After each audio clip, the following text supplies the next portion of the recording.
sibabusise.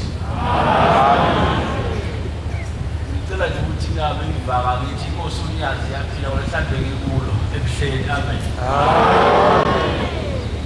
Ngibe nehlala nje mayinkosi ebuhleni ke uyazi uThixo wenze ezinhle. Ngafika iphumile wathi uvanga eqhayilile izofika. Ibuya nje la ibuya khona ngabo oqala bakhulume nayo. Amen. Luhlu uNyazi liyaphila kakhulu alibongwe. Njengoba nje selingapha ngangiyobika ukuthi umsebenzi kaNkulunkulu engugcotshela ngala eThekwini ngomise kanjani nangale izwi ngoba sizenzeli. Amen. Nomshumayeli othiko namhlanje liphethwe uNyazi ngiyakhumbula amazwi othiko elangibusa ngawo ayiphushile imba hlangcotshwa ukuthi lwathi manje ke seliphethwe uNyazi angisenzi lutho ngaphandle kwabani koNyazi lezulu sonke masivume siphathwe uNyazi. Njengoba nje sesiyivala inkonzo umshumayeli uthi angineluleke nginiqondise ekutheni ngasuka onyazini lwezulu. Kukhona into evamisile ukuthi sihluphe size singabaze ekholweni usizi nokuhlupheka. Ngiyibuke kakhulu ngibukisisa ngibona ukuthi cha khona kuhambe kahle lapha nalapha ya. Ukhona indoda lapha inkonzo inhle ufakazi ngangila ekhaya yakhuluma ngezinto eziningi ezinhle kodwa yakhala ngokuhlupheka ngosizi. Manje ke ngizohamba kakhulu noze ngibone kuphela November idala yami igcwele. Ngeza ngeJudiya ukuthi kunibona le ndawo mangiyikhumbule mangayiyeki. Ngesikhathi isikhathi kwakuyisabatha khona kwaZulu-Natal kwelinye amathempeli yaphuma inkonzo ngoba izophuma nje kwadliwa izitambu kokudliwayo. Yayisibuza into ayisuthi yikho ivunulo yesabatha manje nobhokolayo oluhle.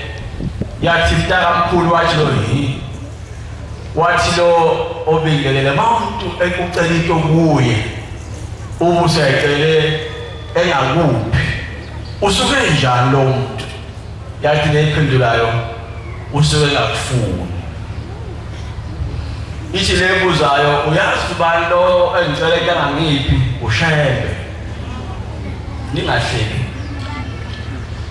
Kwathi bakuphela inkonzo yesabatha ke le ekade yasekuseni sebexoxa mase beyixoxe kanje yahamba ngathi ekhaya izange sayingena inkonzo yaseni kwahlubuka umuntu nobhoko lakhe neyibheshe evulule wahlubuka ngesecond. Ngiyacabanga ukuthi amaNazaretha amanye inkolo yawo imile kule msebenzi nokuvuka emakhazeni ayidlulile yafika uNkulunkulu. Owabizayo ukuthi mhla esefa angene kuphakabeni ngaphakade lapho sibezola khona sonke. Uma inkolo yakho ime kule msebenzi yakho bethela ingedlulanga yambona uNkulunkulu uzohlupheka. Ngoba izinto ongazitholi uma uzicela uzohlubuka ubuyele umva ngoba awuboni lapho sibizola khona awuboni lapho siyakhona. Ushembe esesungulele ibandla ithi inkosi isiqu sesibili ngezwe ngikhumbula kakhulu ubaba ngashiya esikoleni eMazimtoti ngamfica setanda ehlezi nedumbe ezintathu zakwanhlanzi zodwa iBhomvele. Ithi ngathi lo muntu uyamthanda uNkulunkulu kodwa izenzo zikaNkulunkulu azenza kwezikhuni. Ngakho angifisi lapha eNazaretha nekaziwa yimi ngenxa yosizi kuhlubukela libele emva ngoba le ndaba ngaze ngitshele yona. Ithi ke le ndoda mayisihambe sisekhaya sihlubukile kanjalo ufika ugogo wayo ozaluyise athi mntanami ungigilelani njengoba nje ukucela izinto ushabe ngakuphi ungazitholi ube kuzwa nami ngikuzwa. Ngiselayinini noma ku-queue bese ngingowesihlanu bese kusela abantu abane ngaphambi kwami ebese ngiyafika ngishebe bese kuyaphela usizi lakho. njengoba usumhlubuka ushembe sengibuyisele emuva lapho kuphela khona iqueue usizi lakho loqala phansi manje eMalazaretha imisebenzi yethu ukukhona ukuthi akwedlule ekutheni ushembe uzosiphana akwedlule kuyinto zonke akuboni ikhaya abangcwele la sibizelwa khona ngoba inhliziyo yethu yokukholwa istakhe ekutheni ushembe uzangiphi imoto mayengangiphi imoto uzobuyela emumva uzofika nezulu usuhlubukile ngiyabuza ngiyafisa ukuthi inkolo kuNazaretha siyikhumbule ukuthi lezi ezinto ezinkulu ushembe azenza uzibonakalisa kodwa yena usibonela kuphi ezulwini uma kuwukuthi ukhokho wakho icala alikahlawulwa lento eyifunayo pho uzothola kanjani ushembe akanacala ukhokho wakho uma zingcolile izandla zakhe uma ushembe emnika into ingezi kuwe ushembe ukuhlubukelana wenzeni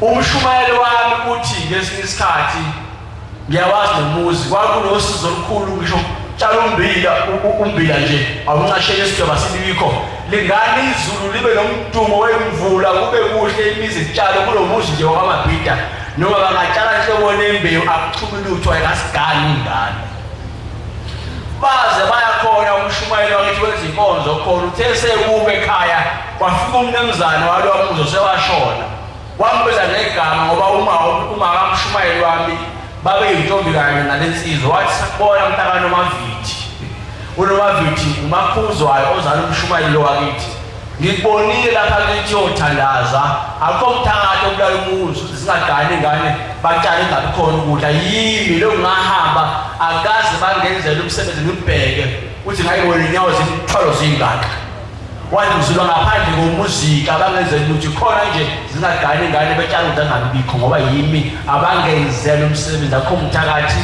obabulela kho mfundiso obathandaza labaphile boze bangenzela umsebenzi wesiko